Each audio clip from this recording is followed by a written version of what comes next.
There we go. I'm just going to wait for everyone to join. Hi, everyone. Thanks for joining us tonight. We'll get started in about a minute. Your line is on mute. If you decide you would like to make a comment or a question, we will ask you to raise your hand and unmute, but we'll have some instructions on that in a few minutes.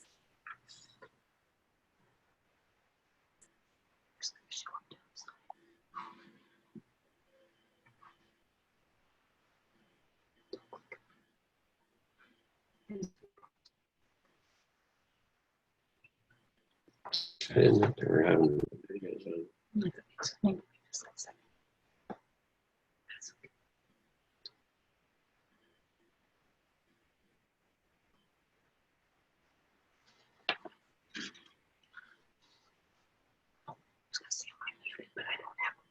Just a minute, a note for everyone who's joining us. We have everyone on mute right now. We'll get started very shortly explaining how things are gonna go. I see different meetings than you see it.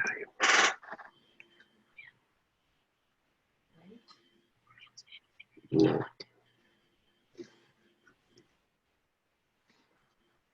Perfect. Okay. I'll hand it over to you, Vince, whenever you want to get started, and I'll moderate and keep on letting people in the meeting room.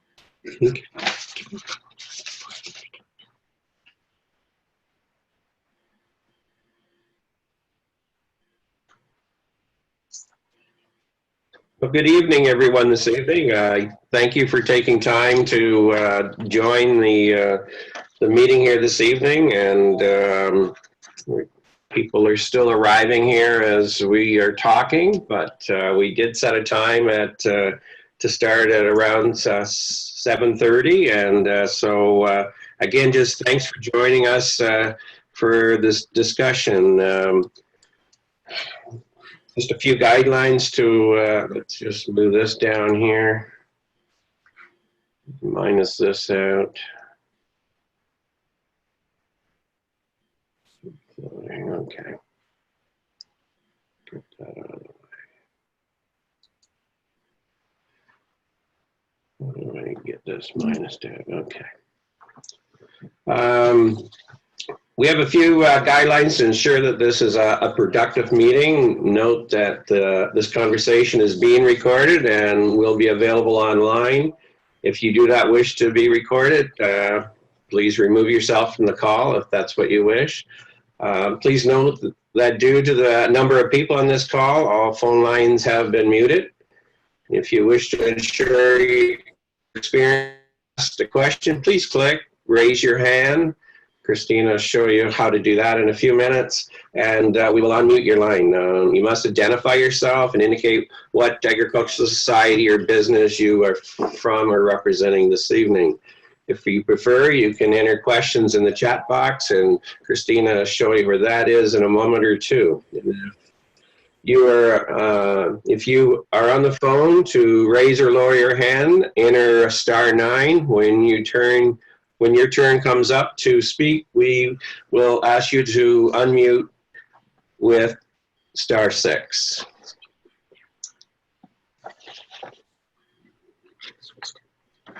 So just as a note for everyone to raise your hand, you'll see on the right-hand side, participants.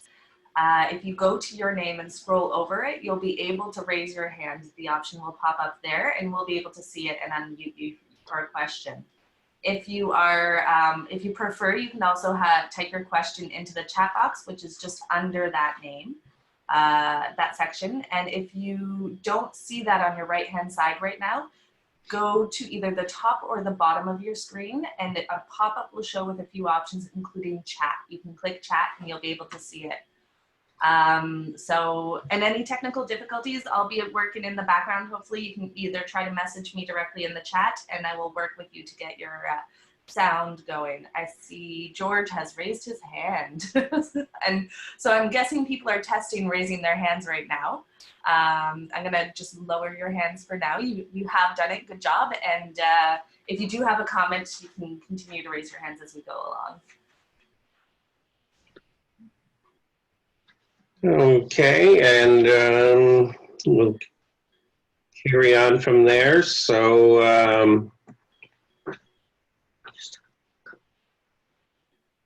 we're going to go forward here. Again, welcome everyone to this evening. Today's call has two purposes: to collect information. Number two is a roundtable discussion. Our society share information about how they are examining and discussing all options in regarding to making their decisions on how to proceed with this year's fair and activities in light of the current COVID-19 pandemic.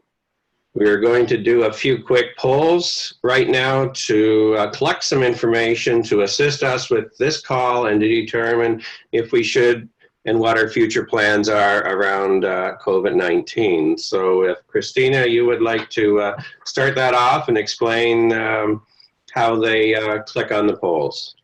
Sure. So I just launched our first poll. If you're on your computer, you should see it pop up on your screen. You can select your option and we'll give you about another 15 or 20 seconds to put in an answer before we close it, and then we'll show your results. I don't see the poll yet, but. Okay. Can you put in the chat if you can see the poll? Everyone in meeting. No poll. Okay. Let me try that one more time. Okay, I've opened it here. Can you see that? I'm going to launch the poll now. Yep, go for it. First one.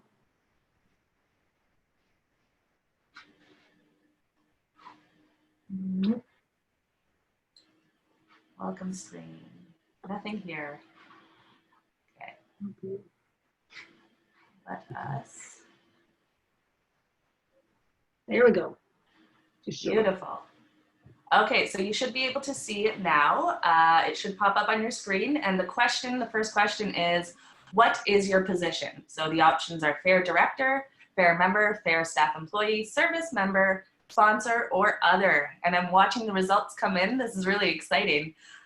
We have 100 people who have already replied. I'll give you another 20 seconds or so. We'll see if we can get almost everyone participating. And like Vince said, this is to give us a sense of who's on the call and what we're doing and what your current situation is. So I'm going to give you another 5 or so seconds, and then we will end it and we'll show the results.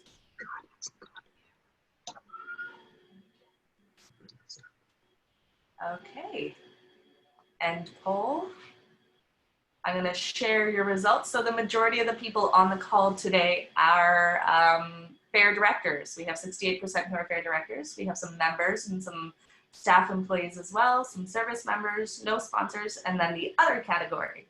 If you're in the other category, just for curiosity's sake, maybe type into the chat box what other you are for us to happen to know. So we'll launch into the second poll now. The second poll should be showing up.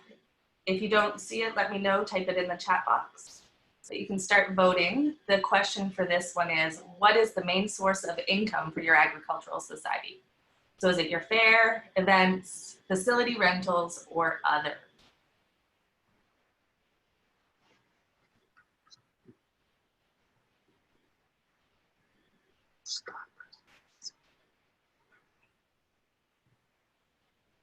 I'll give you another 15 or so seconds.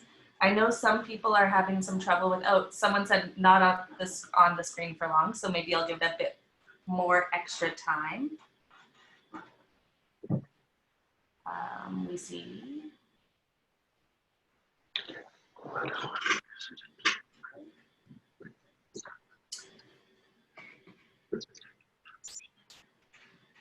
Okay, another 5 seconds, and then we'll.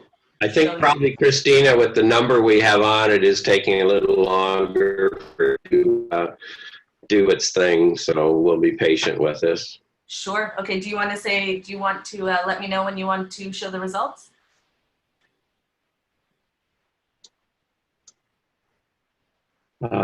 Sure. I got something in the room. Okay.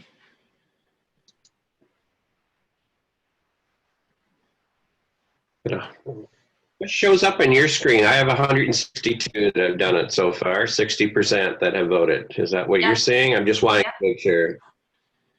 That's exactly it. Okay, it's not moving, so I would end the poll then, Christine. Sure. I will share the results of this one. So the majority is your main source of revenue is from your fare at 74%. Second is events at 12%, then facility rentals at 9%, and other at 6%. Again, if you want to type in other to the box to let people know what your main source of income for your Ag Society is, that would be wonderful. Thank you very much. Next one, other sources of income. So I'll launch this one. Again, please take a second to go in and vote. It should pop up on your screen. The question is, do you have other sources of income? Select all that apply. So your options are fare, events, facility rentals, or other.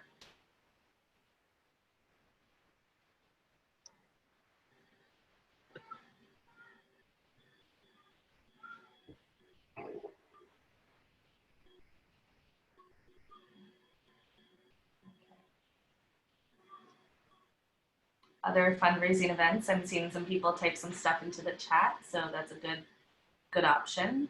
And we're looking at, we have about 53% responded.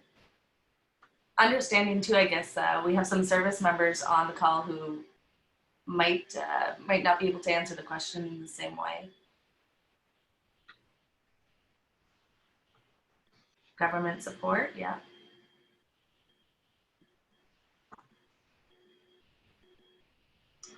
Okay, Vince, do you want to give it another minute or go for it? I think we can move on here. We've got a lot to cover tonight. So. Perfect, okay. So the results of this one, we see, do you have other sources of income? The fare is 36%. The majority say events, and then we have facility rentals at 56 and other at 32. The next survey, so we just have two more for you before we launch into the question and answer and conversation period. So the next one is launching. So what is the status of your agricultural society at this point? Select all that apply. So the fare is going ahead as scheduled. Events are going ahead as scheduled. Not sure yet what we are doing. Postponing fare, postponing events, modifying or downsizing your fare, modifying or downsizing events, canceling fare, and canceling events. And you guys are saying it's not showing, so I'm going to try relaunching it. So I was talking for no reason. Sorry there. Let's try it again. I was wondering why we weren't getting votes. Okay, do you guys see it now? Don't see it, Christina. Vince, do you want to give it a try on your end? I will do that here. Thanks.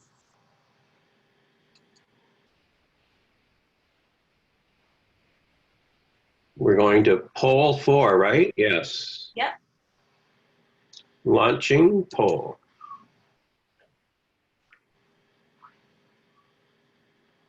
Should see it now, folks. Nothing. Let's give it one more. Relaunch poll 4. Continue. Or we can move on and do these another time. So. Okay, sounds good. Okay. Oh, there we go. Now it's up. Do you want to, Vince, do you want to do this one and then move on? Yeah, let's do that. Sure. Okay.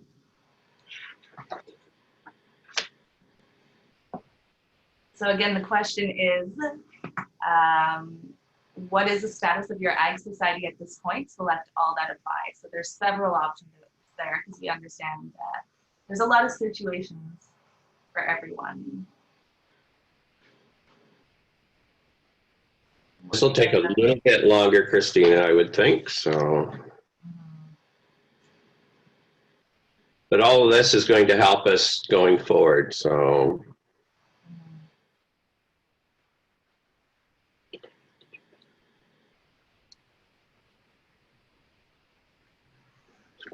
So Harley, I see you're commenting, get everyone to turn their video off. Everyone should not be allowed to show their video at this time.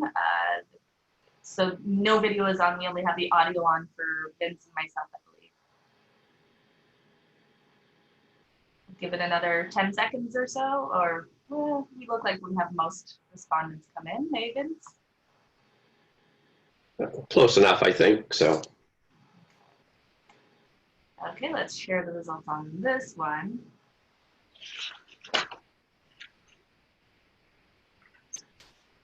So as you guys can see, the majority are not sure what they're doing at this point, 64%. A lot of people that are going ahead with their events as scheduled, as well as their fair. Some are postponing events in the fair, modifying or downsizing as well. So this information Vince will have available. And so if you want to access it or want to know this information afterwards, I'm sure he can provide it. So that's the last poll for now.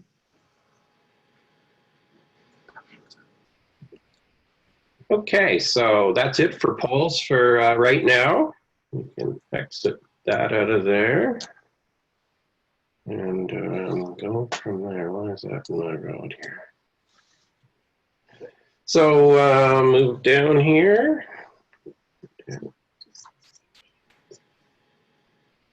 Just checking to see what's in the waiting room. People are still waiting amid all here. Must be. We still had a couple of people caught in the waiting room there, Christina, so. Okay, yeah, I'll go add them. Alrighty here. So again, thanks. We've had a number of folks joining in the last little time here, and there appeared to be a little bit of a glitch where we left a couple people in the waiting room. So sorry about that. I don't know whether that's just because it's Christina, you can hear. So we are holding this meeting to provide an opportunity for you to discuss and share ideas and information with your fellow societies. The OAAS is the umbrella organization and provides education, resources, and information for our members, agricultural societies.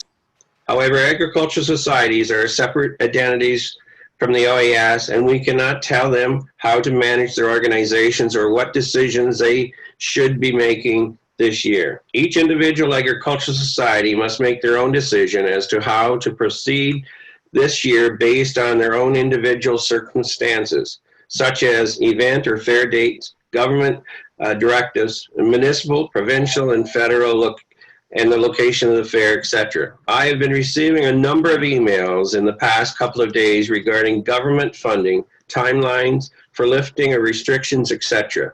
I will be responding to them as I have time. However, the OAS is not in a position to answer many of the questions as we only receive the same information about what is going as what you are seeing on the news or read in the government websites. We will continue to ensure all information that we receive with you via email and on our website and Facebook pages. Move down. We are pleased to have Christina Franz from the Canadian Association of Fairs and Exhibitions, CAFE, and I'm not sure if Marla has joined here tonight from the International Associations of Fairs and Exhibitions. Do you want me to unmute her for a minute, or? Sure, let's do that. Hi, Marla. Hi, everybody. Thank you so much for allowing me to sit in and listen to your thoughts and your questions and get a better understanding of what's happening on the north side of the thin blue line that separates us. But that's the only thing that separates us, folks. All across this globe, everybody that's involved in agricultural fairs and societies is suffering in the same ways. There is tremendous uncertainty. None of us know what tomorrow is going to hold. None of us know what our respective governments are going to do, whether that is, again, at municipal, provincial, or federal level, and all across the globe. We're all in this together. I do want to emphasize that. From the IFE's perspective, we're doing just the same as CAFE and as OAAS, and reaching out to members, trying to provide as much information as we possibly can, trying to rely upon the most reliable information, because there's a lot out there that just does not always organize the best conversation. So we have to rely upon the best sources of our information. We're doing a lot of sharing within our organization with members all across the globe, organizing video conferences and phone conferences every single day of the week. If you're a member, you either have been invited or you will be invited to one, as we're doing a lot of micro discussions to drill down to specific issues. Here's what I can tell you from the global perspective. It is all going to come down, our future, our events for this coming year, it's going to come down to where you're at and what cycle this disease is at in your community. And there's not going to be any good answers to that. I had a long chat today with a fair that is scheduled to be held the third week of July, and I tried to put my fair manager hat on, and that's what I'm going to do in the next couple of days, and think about all of the steps that I would be deploying right now, my contingency plans, my green notebook for go, my black notebook for no go, and what needs to happen in each instance. I believe it's imperative that we all stand strong and support all of our federal, provincial, and municipal authorities. They're doing the very best that they can to protect all of the citizens in this terrible pandemic. We have to support them. We have to follow their lead. Houston Livestock Show, the first major fair in the US that was canceled, I think their CEO said it right. We have to dutifully obey, and we're going to do what we need to do to help our communities. We have to stand strong. I salute all of you because I know you're also doing what you do every day, every year, year in, year out. You're supporting your community. You're providing all types of alternatives. Across the United States, we see facilities being used for hospitals, for drive-through testing. They're operating food pantries to help the community. They're housing first responders.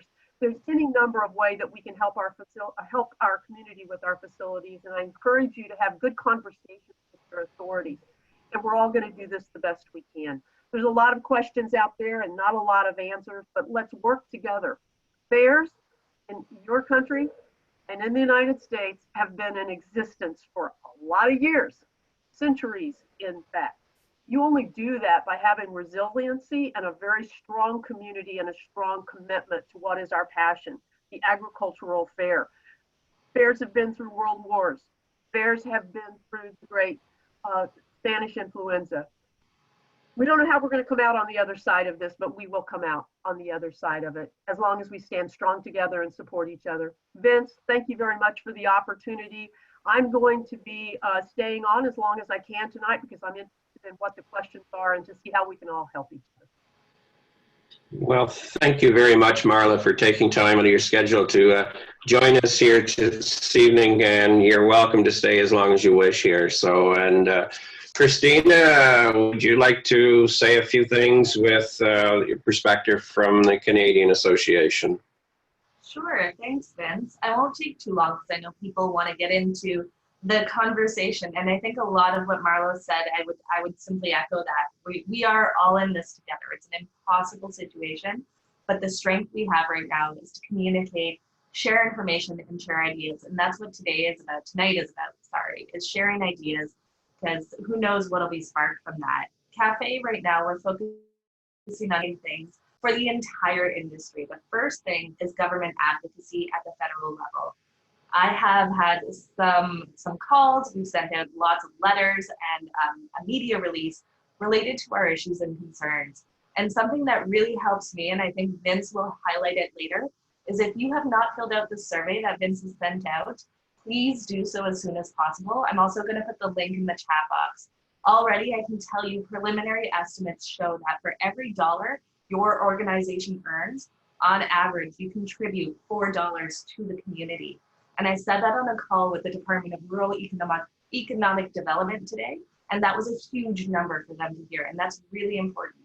So even if you don't think you're going to be needing federal support or provincial support, share your information to help your peers who might need help, because that information is what we can use at the government level. And then the second thing we're working on is outreach and communications. And so we're working on sharing awareness, building awareness, and what are we going to do after this? So you're going to see a lot more coming from CAFE as well as OAAS about how we can come out of this together, like Marla said, being resilient and strong, because that's who we are and that's what we do. I'm looking forward to the conversations tonight and hopefully being able to contribute a little bit with what I've heard from across Canada. Things about how to plan with different scenarios, what you're looking at with your budgets and all that sort of stuff. So I've spoken for long enough now, I think. I'll hand the baton back over to Vince. Thank you so much, Vince.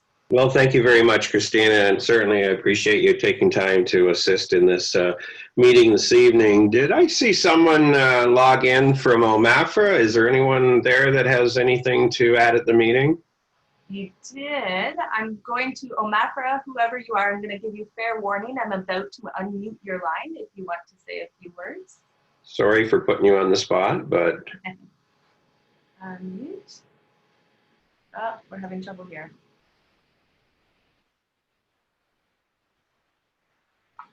I can't seem to unmute them right now. Can you do it? Oh, there we go.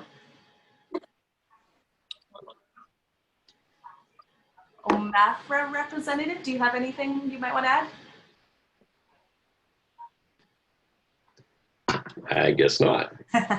Okay, I'll put her back on mute, or him. All righty, so let's move on here and let's get the next screen up here. So number one here, what information or options is your agricultural society looking at when they are considering modifying, delaying, or canceling your activities or fairs? So Christina, you'll be looking after the hand raising here. And Absolutely.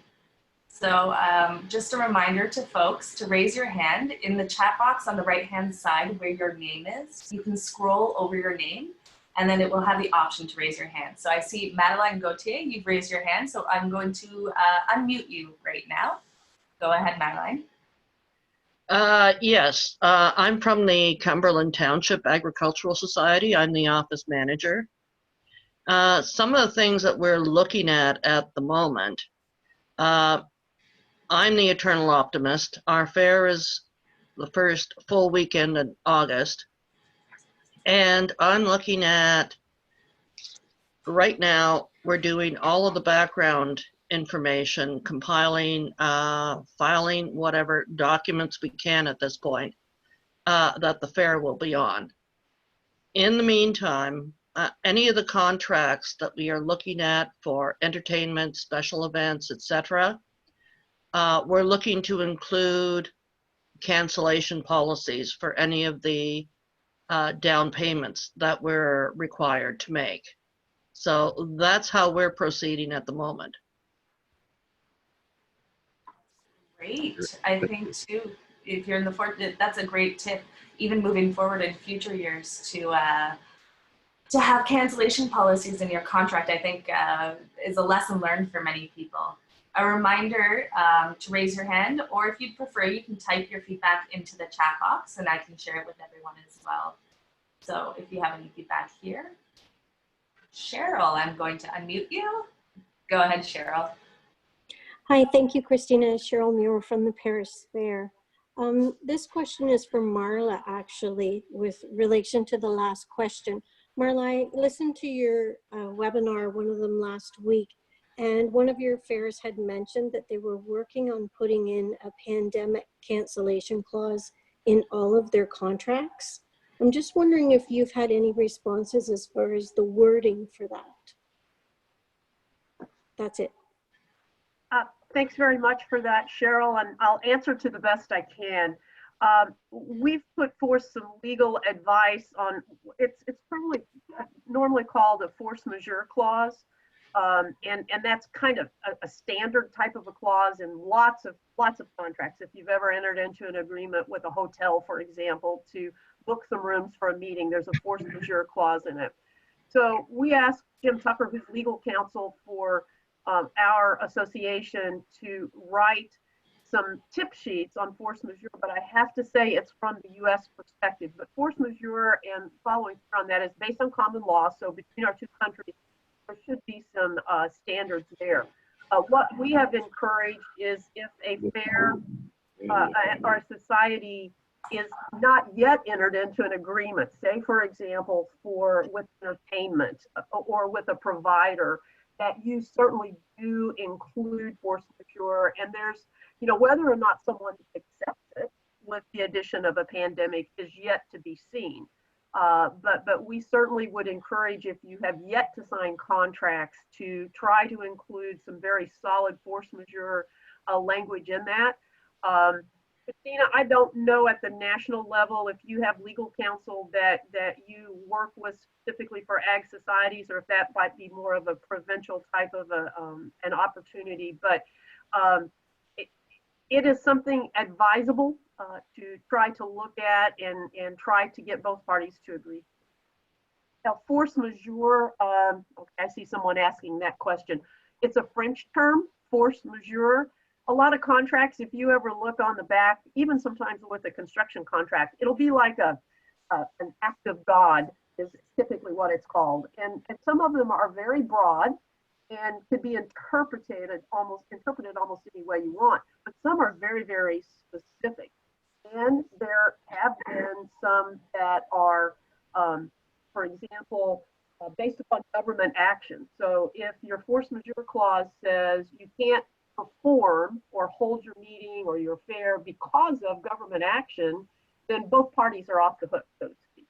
So that's where, for example, if your municipality or your province has mandated no gatherings, that's where that force majeure comes in, because it's there. So that could probably be a whole different topic. I'm looking at articles on force majeure every single day to try to get expert advice. So from the IFE's perspective, we'll continue to push information out as we see that. And of course, Christina knows we work well together, and we're happy to help CAFE in any way that we can. So, Christina, there's a couple, they're not sure where to click on the chat, so they need to click on management participants and just participants, and the chat box will pop up there for them. So, one, actually, on that note too, I see Alicia Van S, and sorry if I said your last name wrong. I see you wanted to speak up earlier. I've searched your name, and so I'm about to unmute you so you can share your piece. There you go, Alicia. Hi, yes. Last name is Vanessa, but that's okay. Sorry. No, you're totally fine. So we did actually, I contacted for our cancellation policies, making sure that we had it all in our clauses. We are just confused because one of our events is in May. And this really helps us with our fair. So we are worried about that happening with everything that's going on and it being really close. Before we even knew, I guess we're stuck with that cancellation policy with that as well, because I never even imagined this would ever happen. So I guess any help or feedback from there, how to even make up the revenue that we would have had for the fair, which our fair is at the end of July. What kind of event is it?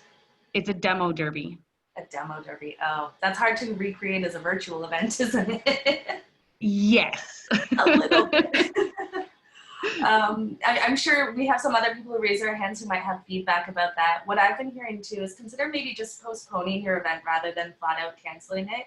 So start having those contract conversations with the parties involved. Everyone's in the same boat. All of your concessioners, all of your entertainers, they need the business too, and they can't host an event or go to an event. So as much as possible, I know many are willing to work and postpone and adapt. And so so that's something I would see. I think we'll see some other comments in the chat box as well. So we'll keep that conversation going. On that note, I'm going to raise, we also had Michael Sege who raised his hand. So I'll bring Michael in, and then we'll go to the people who have raised their hand. So Michael, I just unmuted you, I believe. Oh. Yes, thank you. Yeah, Mike Sege with the Williamstown Fair in Eastern Ontario.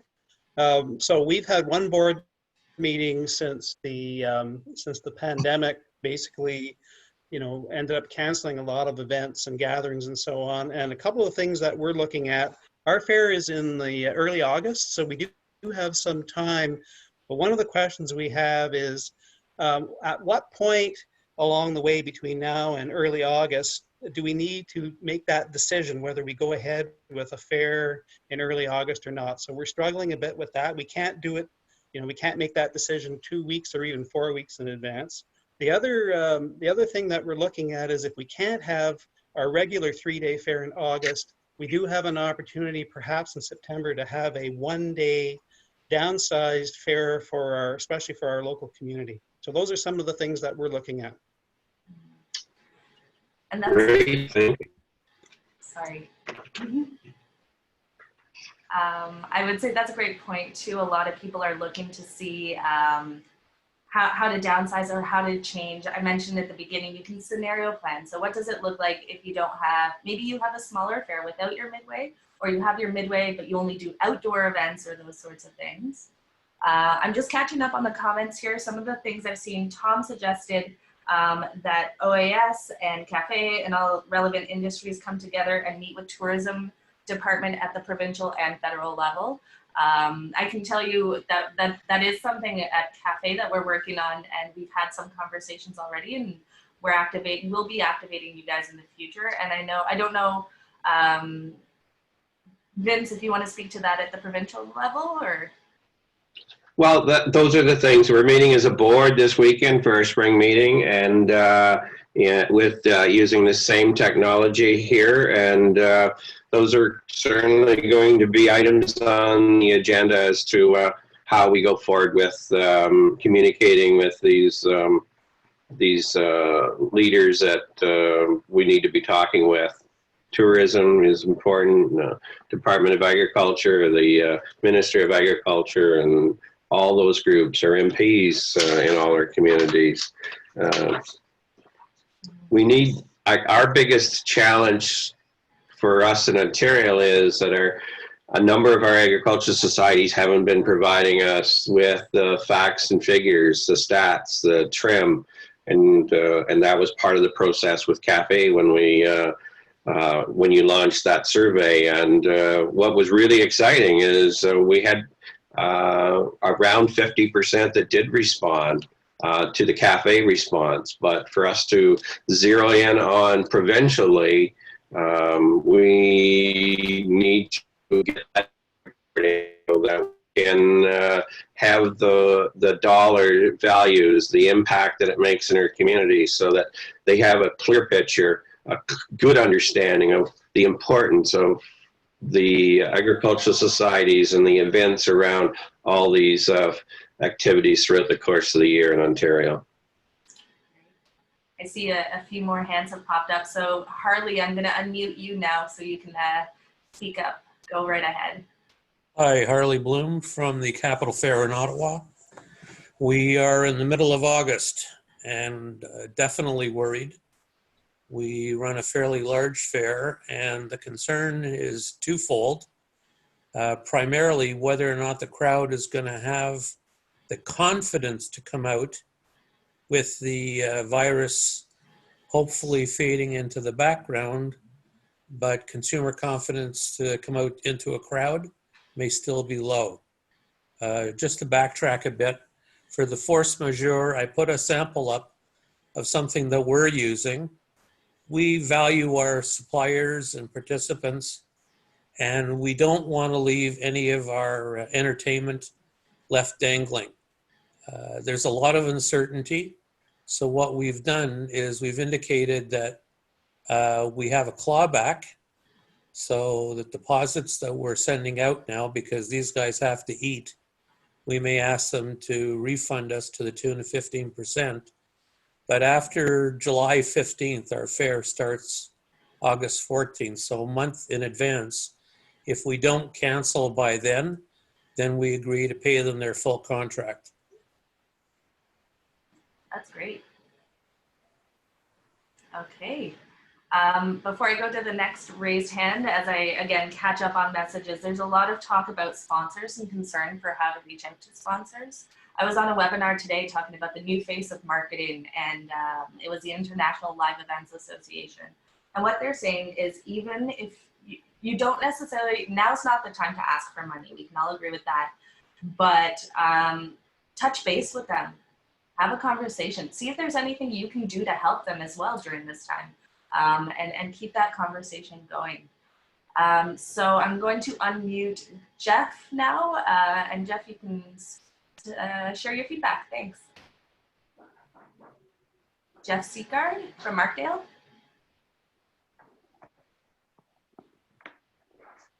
Going once, going twice. Okay, so we're gonna just go to the next one. On the line, I have a 519 phone number. That's a lot of you. So 942-9597. I'm about to unmute you so you can speak up. Go ahead. Okay, thank you. It's Jim Orton, president of the Orangeville Agricultural Society. And I've listened to all the conversation, and I guess, a couple of points is I think everybody's in the same boat whether to cancel a fair. In our position right now, we've sat there and said in our minds, because ours isn't until September, that it's canceled, and if things change, then we're going to roll 100%. However, with the extended forecast that they're looking at, like even the city of Toronto for July 1st canceling all major events, that's cutting it close to anybody that has fairs during the summer or the spring. Our major concern at this point in time, we've lost all our revenue the last 3 weeks and probably lose it for the rest of the year, and it's probably close to $200,000, plus laying off various employees. I'd like to see the CAFE and the OAAS, and you have said you've been doing it to lobbying the federal government. I think they're the boys with the purse strings, to get some type of funding, because just to keep our organizations afloat as far as hydro, gas bills and stuff like that, not necessarily employees, because we're not in a position to bring back our employees even at the 75% because we don't qualify. But on top of that, we don't have the funds to top up the other 25% because we have no revenue. I think over the last 3 weeks we've lost excess of $45,000. So, and the other thing with the fairs, even having them, and I think the other gentleman, from Ottawa said the same thing, is whether the confidence of the people wanting to come to a fair. Because if you have this many people in the province or this country that's unemployed, they're not even going to have the money to attend fairs. So, and I know it's a Canada-wide problem, but I would like to see more push to see if there's even funding to cover organizations like ourselves and others across Canada or the province to cover just to maintain the bills we have to stay afloat. And that's a great point. That's what we're working on. You're right, the feds do have a lot of the purse strings. And what we've heard from our government relations firm is that right now they're focusing on making sure people can put food at their tables. And then they're going to work on the different aspects and the different sectors. And so we have heard that there's funding coming to tourism and events. And we're still shouting loudly that we're not just plain old tourism and events. Ag societies are something that are very different. So know that is being worked on. I know some of the subsidies aren't, a lot of us aren't eligible for. I would say the 75%, you don't have to top up the 25% they announced today. If you can, they want you to, but if you can't, then that's a thing. But as a nonprofit, you are eligible. You do have to show a 30% loss in revenue, which for those. Well, at this point in time, we've lost a lot of that, but no, I think there's going to be push, like I say, from the government point. Like we contact our local MPP and also our local MP, plus the municipalities around here for some type of grant. Loans we probably don't need because we probably all have debt we have to pay in various societies here and there, and we don't want to have to pay for it down the road. So I think some type of grants would be a long way to help the organizations going through, because it's not like a light switch, this virus, where we're going to be able to turn it off July 1st or August 1st or the end of May. That's the trouble. Yeah, absolutely. Great feedback. I do see a few other hands raised. I'm trying to catch up on messages on that note too. So I'm going to go to, I'm sorry, I can't pronounce names very well. Dermot O'Farrell, I'm going to unmute you now. Go right ahead. Sorry, I can't hear you. There's a lot of wind or something. Dermot Carroll, Mountain Township Ag Society, South Mountain Fair. I guess for us, we're looking at this and I'm listening to all the comment. It's a big wheel. So the uncertainty of who's going to want to come out, especially we have big bands or for our area and, you know, shoulder to shoulder all night. So we're worried about that social distancing. Also, even going out to the people who sponsor us, it is a difficult thing to do. We already have weather to deal with, but then the reserves that we work so hard to come up with all get blown out because there's so many things we don't know. And although our fair isn't until the third week in August, our initial reaction, I guess most people, it's fear to hold on to what you have. So I too will echo that. I think we need to lobby hard to the federal government to we all run on a shoestring to really support us at this time, because we can blow every reserve we have out very, very quickly on things that we have really no answers to at this time, because of we deal with weather and we all deal with that, but we have no answers on how people are going to react to this down the road. And now we're even talking to bands and that they don't want to do anything themselves at this point. So that's another unknown. So any lobbying that can be done, because we're very vulnerable, would from our end, our whole board would be appreciated. That's a great point. Thank you. Before I just launch in, Vince, do you have anything you wanted to touch on, or where are you at? Oh, you're on mute. Okay, I will continue then. On that note, yes, lobbying is essential and super important, and it's something that I know everyone's considering. I would say, everyone, read your emails. There's going to be calls from your provincial association, from your national association, asking you to either send a letter, like you've mentioned, or take action in some way, or fill out that survey. I'm reiterating that. Please fill out the survey if you haven't yet, whether you're a service provider or an ag society. And all that, we can advocate for you, but we also need you to help bring your voice forward. And I think that Vince would say the same at the provincial level. So please, please keep that in mind. A lot of people have brought up consumer confidence, and they're worried people are going to be afraid to come to fairs. What we're seeing is there's a lot of feedback saying the world is going to change. Yes, fair enough. But history has shown that after major crises, after World War II, after the Great Depression, one of the things that saw record numbers were the fairs and events in Canada. So take that and hold on to that, I would say, because people are going to look for a way to celebrate, to unite with their community, to see their neighbors. And you guys can offer that. Being prepared and offering more hand washing stations, maybe changing your layout so that there's more space for people to move. Considering all that sort of stuff are actions you can take to build that consumer confidence. And I'm sure you'll see more of that coming out. The other thing, I'm going to go to Madeline again. You have your hand raised, so I'm going to unmute you. Go right ahead. Thank you, Christina. Actually, you just reiterated exactly what I've been saying to our board, in that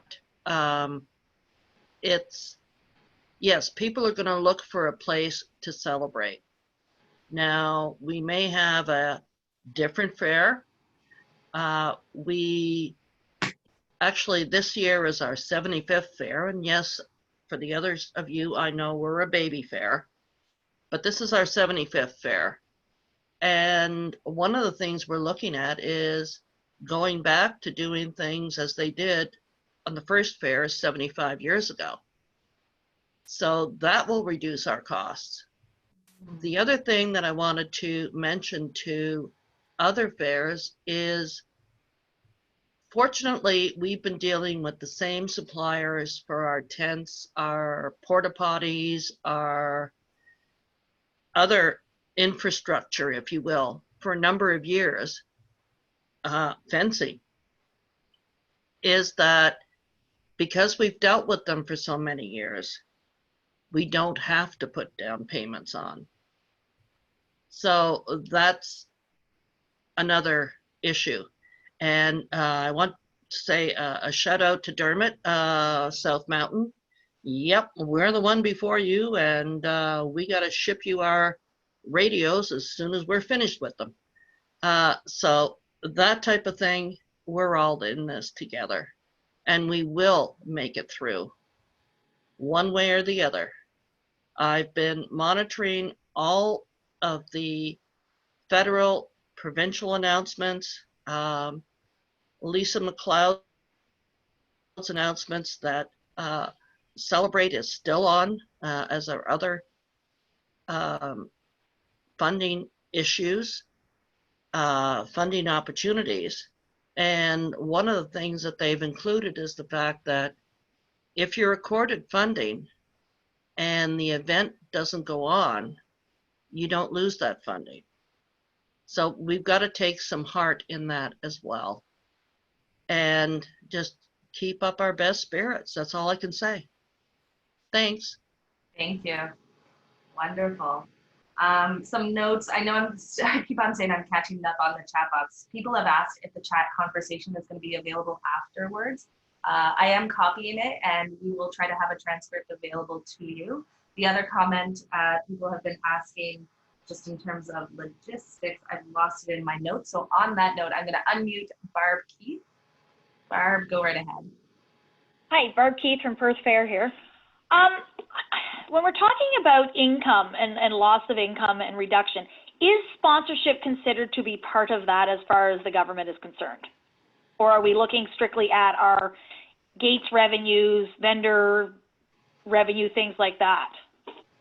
So what they said, and some people have already commented on it, it's income March 2020 compared to March 2019. They're not looking into the details of what that is. So if your sponsorships you collect in March and you're down because of that, that will reflect the 30%. What we're hearing from the federal government too is they're looking to get the money out to people as fast as possible. So it's kind of like shoot first, ask questions afterwards. So be prepared. They don't want people abusing the system, but be prepared to defend that you have a 30% revenue decrease. But certainly they're looking at overall income. They're not looking at the nitty-gritty right now. Okay, thanks. Okay, I'm going to unmute Robert. I'm not going to say the last name because I'm afraid to. Go ahead, Robert. One thing that we're not talking about so far, we are mandated under the Ministry of Agriculture. So we are actually part of the government, supporting the government. The government should be supporting us because under that mandate, we are supposed to enhance rural living. And I have to agree with some of the comments, but if you go back, and I'm with the Comber Agriculture Society, our fair is 161 years old, so that was before Canada was born. Now, but we're still regulated under the Ontario Ministry of Agriculture, which is fine. But we need the support of the government, the people that are unemployed or whatever. Our fair is the 1st of August. We have downsized, but if you go back to the Depression, the Great Depression, our fair give free admittance just to give the people a place to go so they could forget about the worries of the day for an hour or 2 or 3 or 4, whatever it took, to support our community. And I think that's a major thing. But we are mandated. The government tells us where we can spend our money in the whole 9 yards. So hopefully you should be able to go to the different levels of government to help us out at this time. Absolutely, thank you, Robert.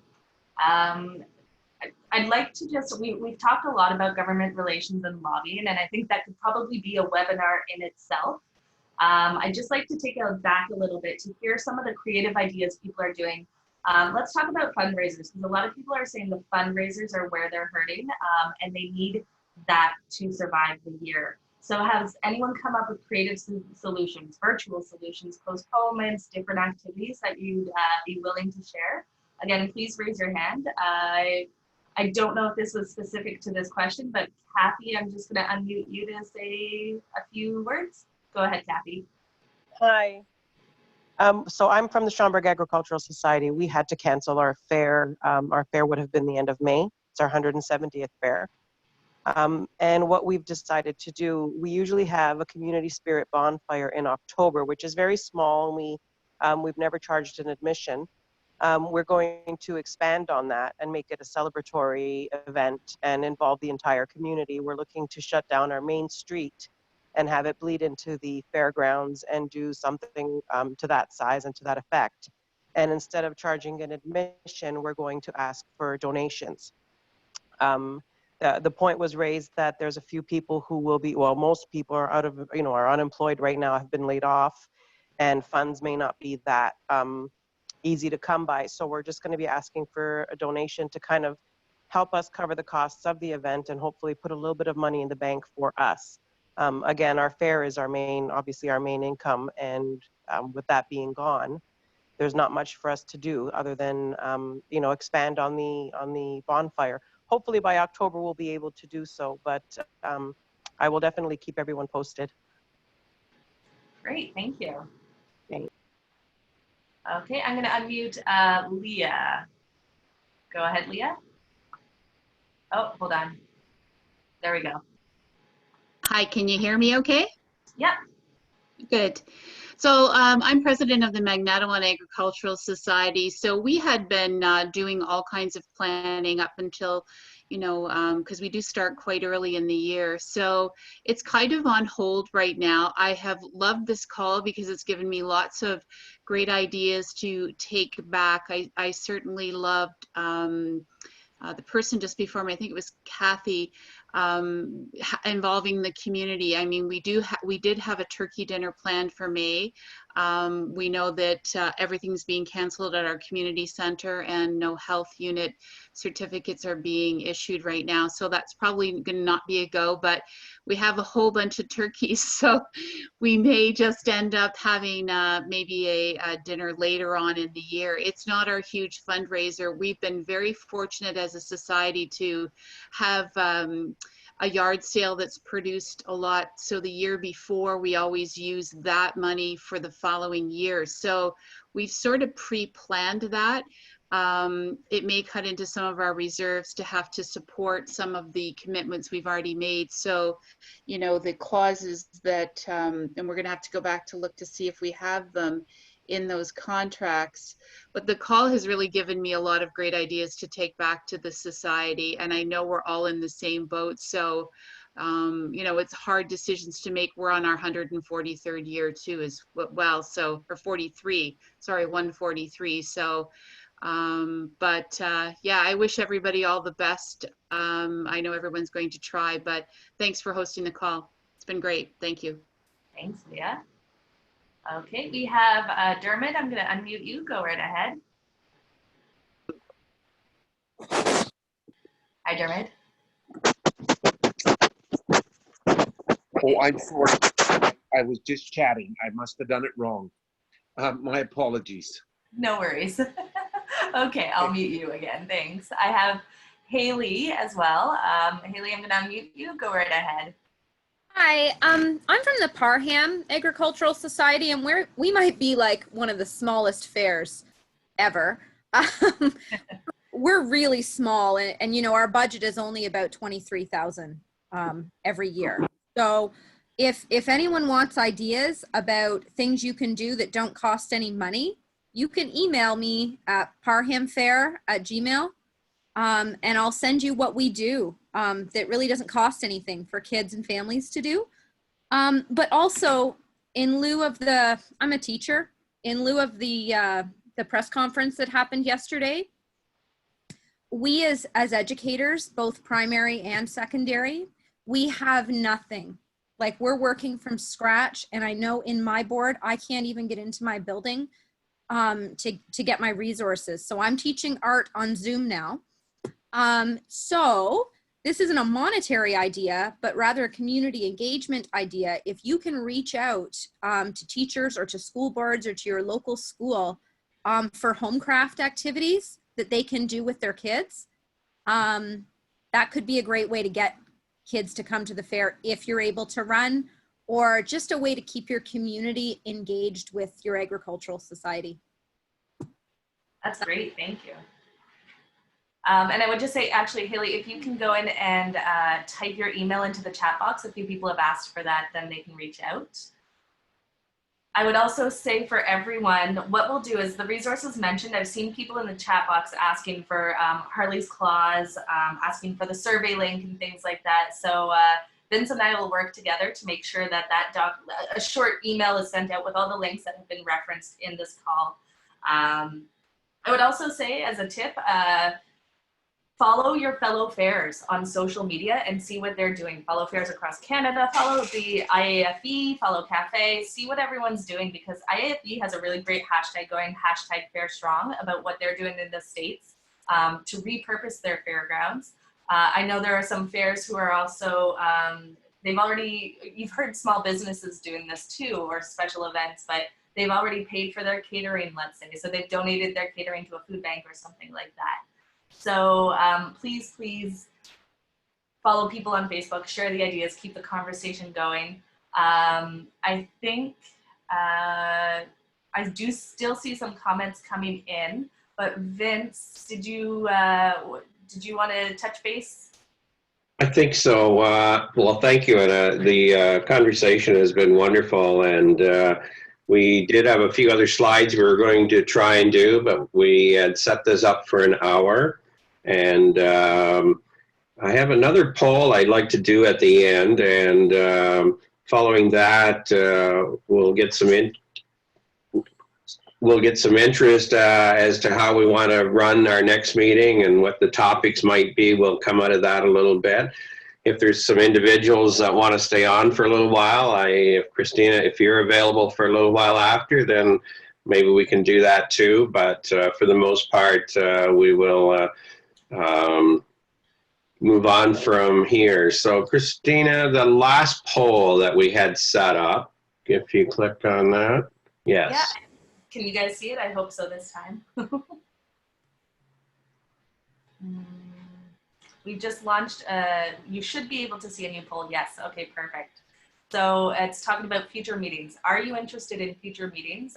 And there's a few topics. So general COVID-19 updates, general discussions on a specific topic, or not interested.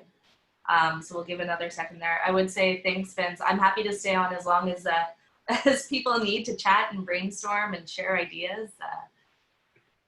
And we'll see. Could we get so you indicated you were able to capture a lot of the comments that were going through on the chat. Okay, great.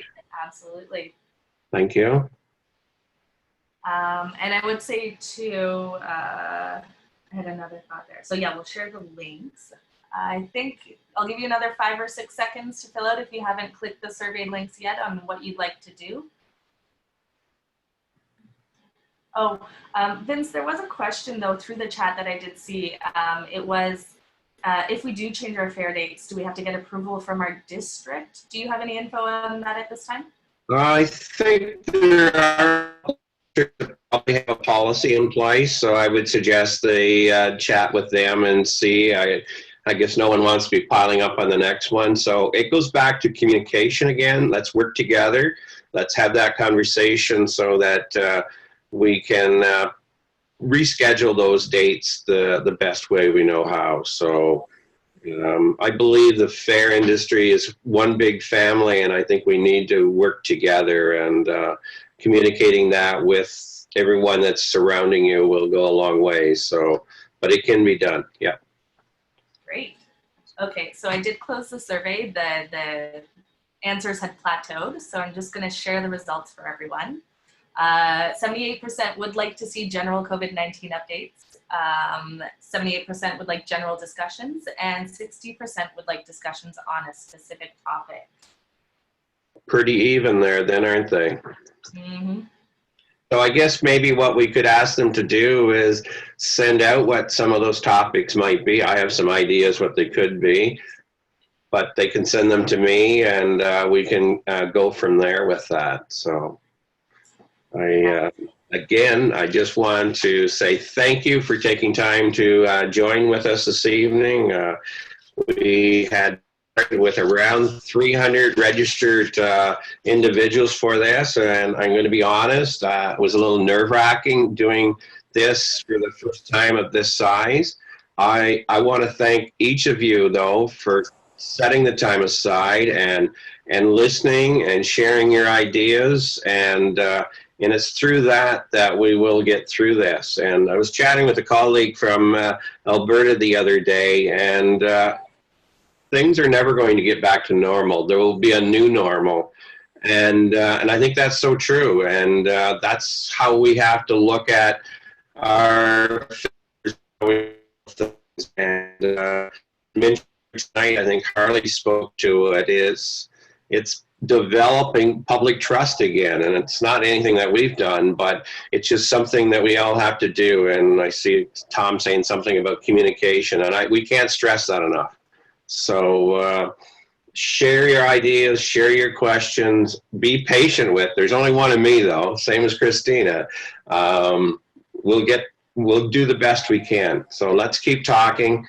And if you're interested in another meeting, then we will get something set up here in the next little while again. We've had a couple questions there wanting to know how many fairs have been canceled in Ontario. We know there's a lot of them discussing it. I officially have 3 that have told me that. So, but we will obviously hear more about that in the next days and a few weeks to come. So. Great. Vince, do you want me? I see some people have their hands raised, so do you want to keep the conversation Sure, going? go for it. Go for it. Sure, thank you. Awesome. So thanks again, everyone, for joining us. Like Vince said, if you need to sign off, that's okay. We will have the recording available, but I do see Madeline, you have your hand raised, so I'm going to unmute you. Go ahead. The only other thing that I wanted to add is that, as I mentioned before, the Navan Fair is going to be celebrating its 75th fair. It's also the 25th anniversary of us holding the record for the Guinness World Record for the 50-horse hitch.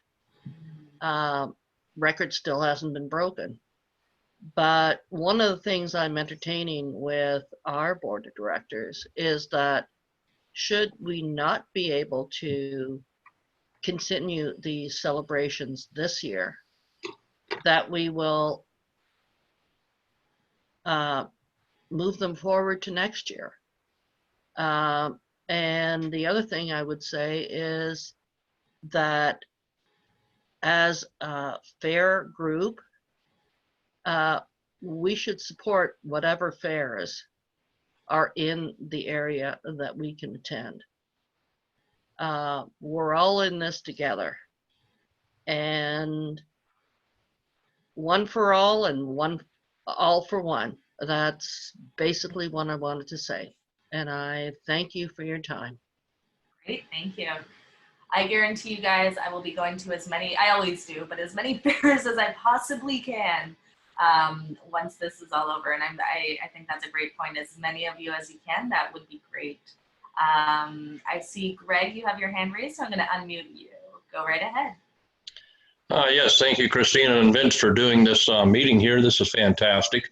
One question I got for Vince just to look at is whether for the judging schools, we could start doing or looking at a process where we could do that by video. I know it's a hard thing to do, but if you're willing to start looking at it, I would be willing to help you out from my end on the district. As far as District 3 goes, we can maybe look at trying one out and seeing how it worked.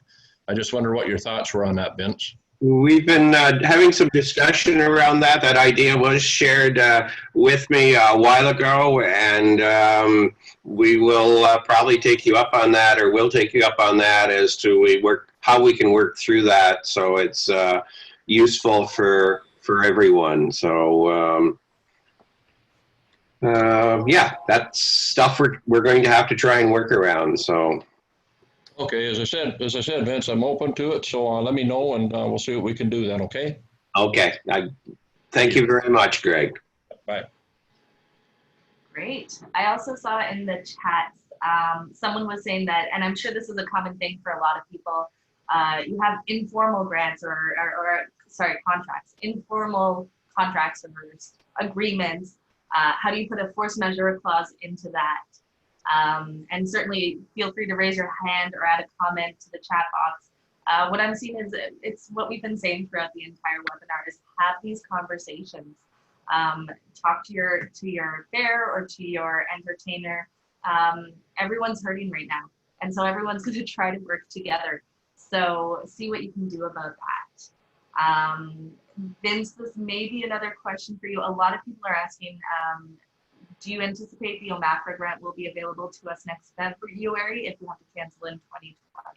Do you have any info at this point, or? I don't have any additional information on that. Obviously, that will be one of our priorities when we are speaking with OMAFRA and the Minister of Agriculture, that needs to continue to be a priority and not be penalized if fairs aren't happening. The details around that, it's like everything else, are just coming out, but we will definitely be doing what we can to advocate on your behalf to ensure that there's funding still there. So it's a big package that we're all trying to put together. As different ones said, we'll have to work with everyone together to have a strong, united voice, and having the impact, the economic impact of our communities, and that information will speak volumes for everyone. Now more than ever, we have to be together speaking with one voice. And maybe you may have mentioned it earlier, but I'll remind people that if you don't know your economic impact, in Ontario, there's a really great program, which we can include the link to as well. I don't know what the acronym stands for, but it's TRIUM. And you can punch in a few numbers that you probably very easily have, and it will estimate your economic impact on your region. So then you can share that with Vince, and you can put that in the survey as well. And you can use that going forward for yourself when you go to sponsors about the impact, when you go to your municipality or your region. It's a really, really useful number to have. Okay, I see, Madeline, you have your hand raised, so I'm going to unmute you. Go right ahead. Regarding OMAFRA, I just wanted to let everyone know that I just got an email this afternoon, and yes, I'm working remotely from home, but our grant has come through. So OMAFRA is continuing to put those grants through. Okay, thanks. And I saw a few other people note that in the comments that they have either received it or received notice of it. Last chance for any questions or comments or feedback. Feel free to type it. I'm going to read what Tim said. Hi from Alberta. I agree that we are all in this together. We'll emerge on the other side of this crisis stronger than we have been. I believe in this industry and each of you. New horizons are ahead. Each of you have an amazing impact on your community. Hang in there. Which I think is a great point. I was gonna say great point to end on, and then a few people raise their hands. So we'll just take the last two questions, and we'll work on it. I see people asking about how to go through your contracts and things like that. As Vince mentioned, if you want a specific topic to be discussed in a future webinar, send it to him. And if you're not, I'm sure enough people are interested in contracts. Maybe that'll be one of the sessions that will be able to be organized. So I'm going to unmute Alicia. Go right ahead. There you go. Did it work? Hello? Hi. Oh, okay, it worked.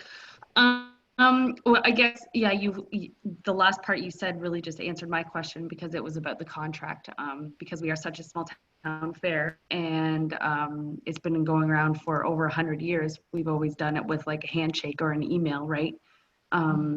So a lot of us, myself included, I don't know how to even make that clause in a contract. So yeah, a contract seminar like this would be awesome to have. Fantastic. Okay, duly noted. Thank you. And I have Harley, you raised your hand. So Harley, you are unmuted. Yeah, if you were ever going to do a contract, this is probably the year you want to consider it. Bear in mind that contracts not only protect you, they also protect your supplier, and they delineate exactly what your arrangement is. So there are no surprises as to which stage they're going to appear on, or how many cases of beer they can expect in the fridge, or a whole raft of different things. I included a sample force majeure in the group chat. And if Christina, if you're going to send that out to everybody, they can pull it out and have a look at it. And like, there's nothing carved in stone. You can modify it to suit your own needs. But definitely, I think a contract, even for a small event, it's very, very important because it protects you. Just like your meeting minutes are records of you doing business. And if, God forbid, you are ever in the middle of a lawsuit, they're going to go right to your meeting minutes. So your secretary on your board is probably the most important person that's there to help with recording what's going on. There's a whole raft of stuff. And I think for governance, I think Vince, you and Christina could probably come up with one hell of a segment. So on that note, we will be adding a link on our website with information around COVID-19. But I also, it's going to be a page, and Marla, I hope it's okay, from the IAFA website is we can probably have an area there if you've got templates that you're using for contracts, any of those agreements, ideas. If you're willing to share, we can post those on our website so that we are sharing that with the ones that don't have the luxury of having them already. So I believe that's in the works of what we're going to be doing to provide as many tools for you to use at your exposure. So again, it comes back, we don't have to reinvent the wheel if we've got that those tools out there, those templates, those agreements. I think that's all we Marla, have. would you go ahead? No, Sorry. go ahead. Nope, carry on.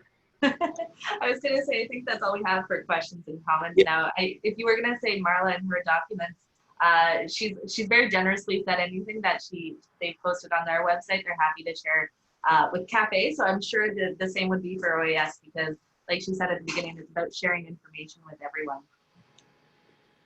So I pass the baton back to you, Vince. Well, thank you ever so much, Christina. It certainly it took a big load off of me going through this.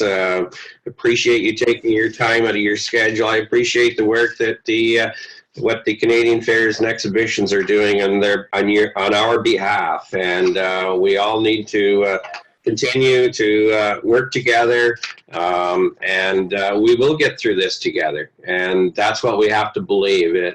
We have to go forward. The chair of state and provincials, Nancy, said the other day, we're going to stop for a bit, but we got to keep going at the same time. Life will go on, and we need to continue to be meeting as directors, doing the virtual meetings, but we need to be keeping that communication going and not let it go by the wayside. We have to expect that it is going to turn around. It will turn around. We need to be ready for it when it is. So let's assume it will be. We don't know when it'll be, but let's go with the assumption that it is going to. So communication, have meetings, keep talking. All very, very important. So that is where I'm going to sign off, and we'll see where the road goes next. So thank you everyone for taking the time to come and being courteous with everyone here this evening. It's a step in the right direction. So till next time, good night. Thank you, Christina.